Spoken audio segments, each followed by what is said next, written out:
السلام عليكم ورحمة الله وبركاته. النهارده هنعمل مع بعض الفرخة المحشية والخضار المشوي معاها في الكيس الحراري، واحدة واحدة زي ما احنا شايفين كده. جبت الخضار وتبلته وشوحت الرز واديته نص سلق، يعني حطيت مية بسيط كده معاه شوية شرب، وحشيت الفرخة بالرز وادي مع بعض. تبلت طبعا الخضار اهو زي ما انتم شايفين كده مع بعضين. هنحطه في الكيس الحراري ثانية واحدة.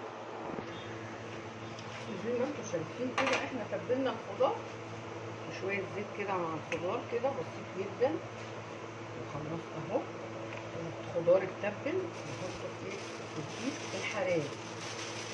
ومعايا خطوة بخطوة. لو عايزين بقية الوصفة كلها من الأول على قناة وصفات سوبر ماما.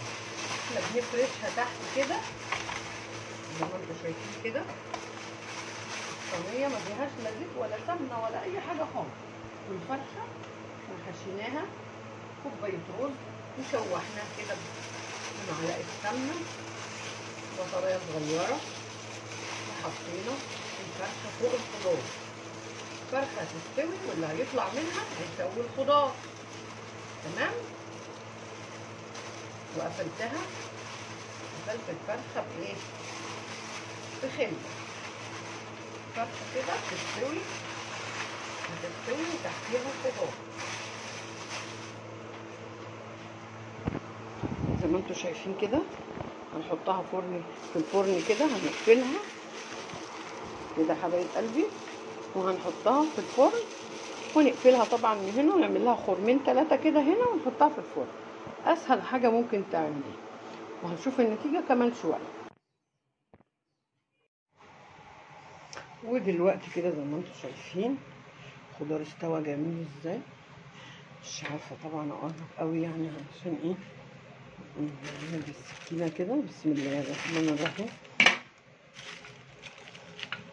خلي بالكم طبعا عشان سخنه جدا. شايفين الجمال بس البتاعه دي كده اهو. طبعا انها بتسخن يعني.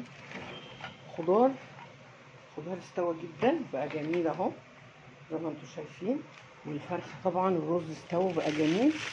طبعا يبقى اولا يبقى صحي طبعا. بسم الله الرحمن الرحيم.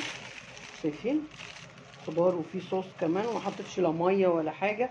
اللي طلع من الفرخه سوى الفرخه وسوى الخضار. وبالهنا والشفا.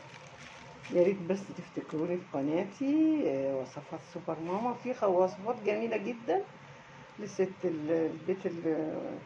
لست البيت والمرأة العاملة وكل حاجة. خشوا على قناتي ان شاء الله تتبسطوا جدا. والسلام عليكم ورحمة الله وبركاته.